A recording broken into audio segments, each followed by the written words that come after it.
My name is Emily Carter. I'm 29 years old and work as a horror novel writer. This job gives me the chance to explore eerie and mysterious places, seeking inspiration for my stories. Over the years, I've visited many frightening locations, but none compared to the experience I had in an abandoned house in the small town of Ravenswood.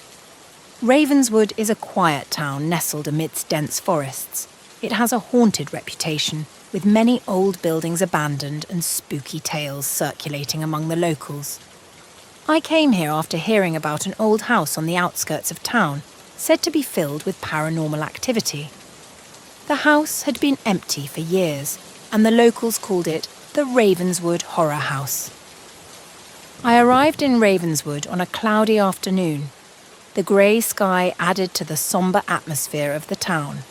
After checking the map, I found the location of the old house and decided to visit it immediately.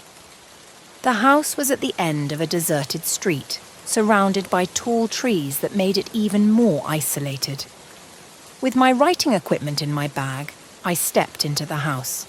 The creaking front door added to the eerie atmosphere, and inside, I was greeted by darkness and a musty smell that pierced through.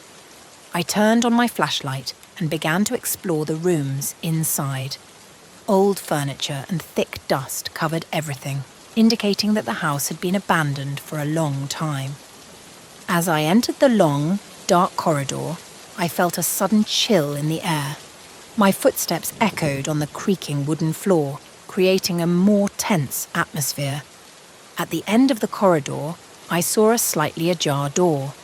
Curiosity pushed me to approach, but as I took a step forward, I heard a faint whisper.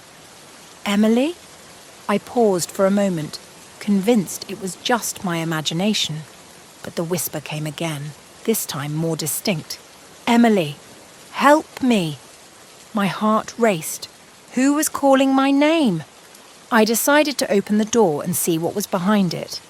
Inside the room, I found a dilapidated bedroom with walls covered in scribbles and a large cracked mirror in the corner. The whispers grew louder, as if coming from the mirror itself. I approached the mirror and saw a faint shadow of a woman with a sorrowful face. Her eyes stared intensely at me, as if pleading for help. I shuddered but couldn't look away. Suddenly, the shadow of the woman moved and I heard a louder, more desperate voice.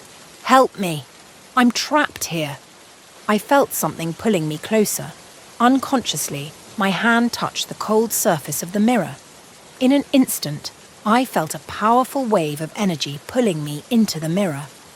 The world around me turned into total darkness, and I felt trapped in a tight and ominous space.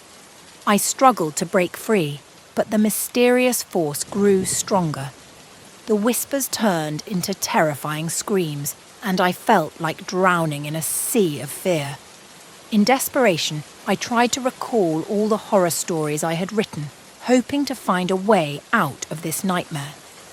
Finally, with my last strength, I managed to grab the fallen flashlight and shine the light on the mirror. The light made the shadow of the woman retreat, and slowly I felt the pull weaken.